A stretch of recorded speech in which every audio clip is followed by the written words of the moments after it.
Cold drink syrup दिल्यामुळे अनेक बालकांचा जीव गेला आहे. मग अशा वेळी जर लहान मुलांना सर्दी खोकला झाला असेल, तर कोणतं सिरप द्यावं आणि हे सिरप दिल्याने आपल्या मुलाला तर काय होणार नाही ना, अशी भीती प्रत्येक पालकाच्या मनात निर्माण होते. त्यामुळे कोणतंही औषध पाजताना प्रत्येक आई-वडील हे 10 वेळा विचार करायला लागलेत. पण याआधी कोणतंही सिरप देण्याच्या आधी तुम्ही डॉक्टरांकडे जावा, त्यांचा सल्ला घ्या, त्यानंतरच सिरप द्या. पण काही कारणांमुळे जर तुम्हाला योग्य वेळेत डॉक्टरांपाशी जाता नाही आलं, तर तुम्ही हे घरगुती उपाय करून पहा, ज्यामुळे तुमच्या मुलांना कमी वेळेमध्ये थोडा आराम मिळू शकते. हे उपाय 1 वर्षाच्या पुढे व 5 वर्षाच्या आतील लहान मुलांसाठी आहेत. यामध्ये तुम्हाला काय करायचं आहे, जर लहान मुलांना सर्दी खोकला झाला असेल, तर तुम्हाला एक 5-6 तुळशीची पानं घ्यायची आहेत आणि 1 चमचा ओवा घ्यायचा आहे.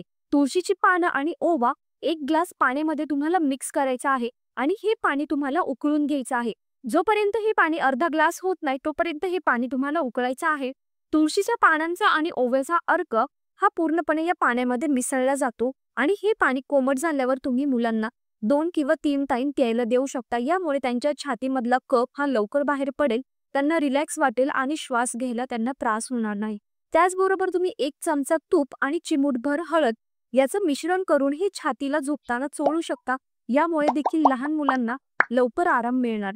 तिसरं म्हणजे तुम्हाला लहान मुलांना 1 चमचा मध आणि त्याच्यात चिमूटभर हळद टाकायची आहे.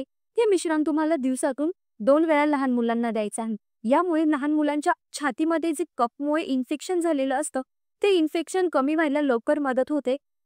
त्याचबरोबर लहान मुलं झोपल्यावर त्यांच्या उशापाशी किंवा छातीपाशी ओवा गरम करून तो गरम ओवा एका कापडामध्ये बांधून हे तुम्ही लहान मुलांच्या उशीजवळ, छातीजवळ ठेवून देऊ शकता, जेणेकरून ओव्याच्या वासाने त्यांना श्वसनाचे त्रास होणार नाही, सर्दीचं नाक लवकर मोकळं होईल आणि त्यांना आराम मिळेल. छोट्या-छोट्या घरगुती आयुर्वेदिक उपायांनीही तुम्ही तुमच्या मुलांची सर्दी आणि खोकला एका आठवड्याच्या आतमध्ये नक्की कमी करू शकता. हे उपाय नक्की करून बघा. तुमच्या लहान मुलांची सर्दी आणि खोकला किती दिवसामध्ये कमी झाला हे मला कमेंट